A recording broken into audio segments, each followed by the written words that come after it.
ದಗ ದಗ ಹೊತ್ತಿ ಉರಿದ ಆರ್ಎಸ್ಎಸ್ ಕೇಂದ್ರ ಕಚೇರಿ ಇರುವ ಜಿಲ್ಲೆ ಮಹಾರಾಷ್ಟ್ರದ ನಾಗಪುರದಲ್ಲಿ ಭುಗಿಲೆದ್ದ ಹಿಂಸಾಚಾರ. ಸಿಕ್ಕ ವಾಹನಗಳಿಗೆ ಕಟ್ಟಡಗಳಿಗೆ ಬೆಂಕಿ ಹಚ್ಚಿ ಆಕ್ರೋಶವನ್ನ ವ್ಯಕ್ತಪಡಿಸಿದ್ದಾರೆ. ಔರಂಗಜೇಬ್ ಸಮಾಧಿ ವಿಚಾರವಾಗಿ ಗಲಾಟೆ ಮತ್ತು ಸಂಘರ್ಷವು ನಡೆದಿದ್ದು ಹಿಂಸಾಚಾರಕ್ಕೆ ತಿರುಗಿದ ಎರಡು ಗುಂಪುಗಳ ಮಧ್ಯನ ಜಗಳ. ಉದ್ವಿಗ್ನ ಪರಿಸ್ಥಿತಿ ನಿಯಂತ್ರಿಸಲು ಪೊಲೀಸರು ಹರಸಾಹಸವನ್ನ ಪಟ್ಟಿದ್ದಾರೆ. ಉದ್ವಿಗ್ನರನ್ನ ಚದುರಿಸಲು ಪೊಲೀಸರಿಂದ ಲಾಠಿ ಚಾರ್ಜ್ ಮಾಡಲಾಗಿದೆ. ಸಿಕ್ಕ ವಾಹನಗಳಿಗೆ ಕಟ್ಟಡಗಳಿಗೆ ಬೆಂಕಿ ಹಚ್ಚಲಾಗಿದೆ.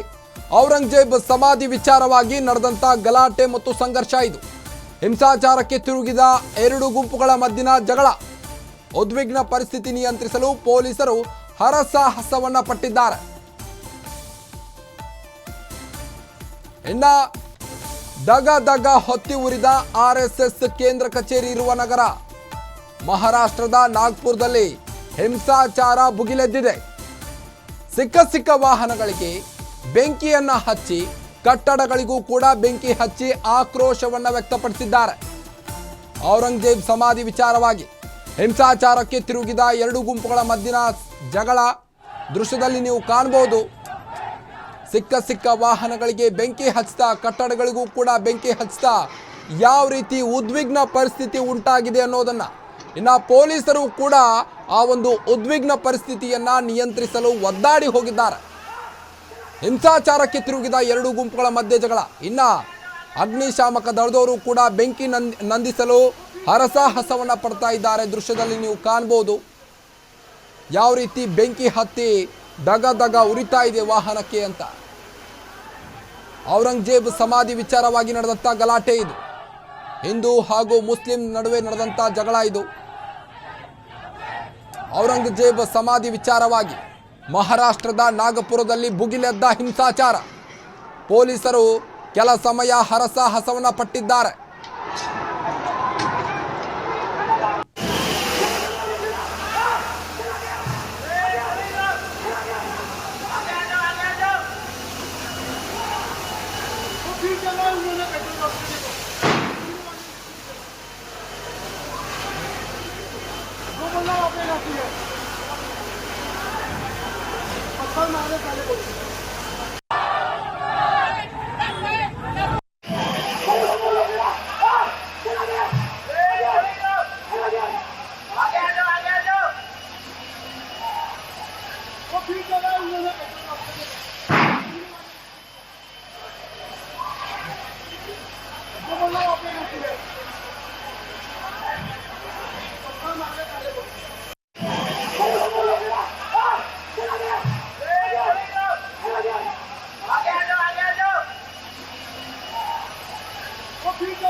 ಬನ್ನಿ ಈ ಬಗ್ಗೆ ಇನ್ನಷ್ಟು ಅಪ್ಡೇಟ್ಸ್ ಕೊಡ್ತಾ ಹೋಗ್ತಾರೆ ನಮ್ಮ ಡೆಸ್ಕ್ ವಿಶ್ವನಾಥ್ ಔರಂಗಜೇಬ್ ಸಮಾಧಿ ವಿಚಾರವಾಗಿ ಏನಿದು ಗಲಾಟೆ, ಇಷ್ಟೊಂದು ಸಂಘರ್ಷ, ಉದ್ವಿಗ್ನ ಪರಿಸ್ಥಿತಿ ಉಂಟಾಗಿರುವುದು ಅಂತ?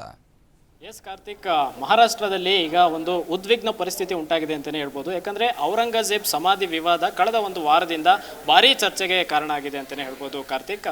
ಯಾಕಂದರೆ ಕಳೆದ ವಾರ ಔರಂಗಜೇಬ್ ಸಮಾಧಿಯನ್ನು ಒಡೆದಾಕಬೇಕು, ಇಲ್ಲಿ ಅವನು ಹಿಂಸೆಗೆ ಪ್ರಚೋದನೆ ಕೊಟ್ಟಂಗಾಗುತ್ತೆ ಅಂತೇಳಿ ಔರಂಗಜೇಬ್ ಸಮಾಧಿಯನ್ನು ಒಡೆದಾಕುವಂಥ ಮಾತುಗಳು ಕೇಳಿಬಂದಿದ್ವು. ಅದಕ್ಕೆ ಪ್ರತಿರೋಧವಾಗಿ ಹಲವಾರು ಸಂಘಟನೆಗಳಿರ್ಬೋದು ಹಾಗೂ ವಿಶ್ವ ಹಿಂದೂ ಪರಿಷತ್, ಬಜರಂಗ್ ದಳ ಈ ಎರಡು ಒಂದು ಸಂಘಟನೆಗಳು ಸೇರಿಕೊಂಡು ಇಂದು ಮಹಾರಾಷ್ಟ್ರದ ನಾಗ್ಪುರದಲ್ಲಿ ಪ್ರತಿಭಟನೆಯನ್ನು ನಡೆಸಿತ್ತು.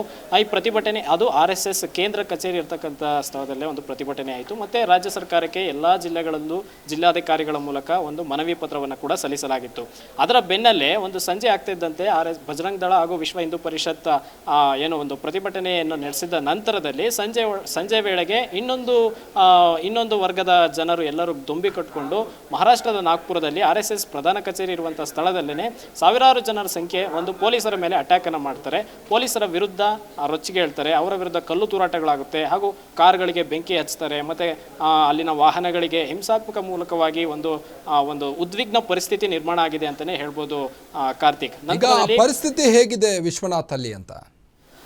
ಎಸ್ ಕಾರ್ತಿಕ್, ಸದ್ಯದ ಪರಿಸ್ಥಿತಿಯನ್ನು ಅವಲೋಕಿಸೋದಾದರೆ ಸದ್ಯಕ್ಕೆ ಪೊಲೀಸರು ಎಲ್ಲ ರೀತಿಯಾದಂತಹ ಒಂದು ಕಾರ್ಯಾಚರಣೆ ನಡೆಸಿ ಆ ಒಂದು ಮಾಬನ್ನು ಅಂದರೆ ಆ ಒಂದು ದೊಂಬಿಯನ್ನು ಕಂಟ್ರೋಲ್ ಮಾಡೋದಲ್ಲಿ ಯಶಸ್ವಿಯಾಗಿದ್ದಾರೆ ಅಂತಲೇ ಹೇಳ್ಬೋದು. ಯಾಕಂದರೆ ಮುಖ್ಯಮಂತ್ರಿ ಆಗಿರ್ತಕ್ಕಂಥ ದೇವೇಂದ್ರ ಫಡ್ನವೀಸ್ ಅವರು ಕೂಡ ಸಹ ಪೊಲೀಸರಿಗೆ ಎಲ್ಲ ರೀತಿಯಾದಂತಹ ಒಂದು ಸಹಕಾರವನ್ನು ನೀಡಿ ಪೊಲೀಸರು ಆ ಒಂದು ದೊಂಬಿಯನ್ನು ಆ ಒಂದು ಗಲಾಟೆಯನ್ನು ಕಂಟ್ರೋಲ್ ಮಾಡೋದಕ್ಕೆ ಫುಲ್ ಪರ್ಮಿಷನನ್ನು ಕೊಟ್ಟಿದ್ದಾರೆ. ಹಾಗಾಗಿ ಅಲ್ಲಿ ಒಂದು ಉದ್ವಿಗ್ನ ಪರಿಸ್ಥಿತಿಯನ್ನು ಪೊಲೀಸರು ತಮ್ಮ ಕಂಟ್ರೋಲ್ಗೆ ತಗೊಳ್ಳುವಲ್ಲಿ ಯಶಸ್ವಿಯಾಗಿದ್ದಾರೆ ಕಾರ್ತಿಕ್. ಮತ್ತು ಈ ಘಟನೆಗೆ ಸಂಬಂಧಪಟ್ಟಂತೆ ದೇವೇಂದ್ರ ಫಡ್ನವೀಸ್ ಕೂಡ ಯಾರು ಕೂಡ ವದಂತಿಗಳಿಗೆ ಕಿವಿ ಕೊಡಬೇಡಿ ಅಂತ ಮಾತುಗಳನ್ನು ಹೇಳಿದ್ದಾರೆ.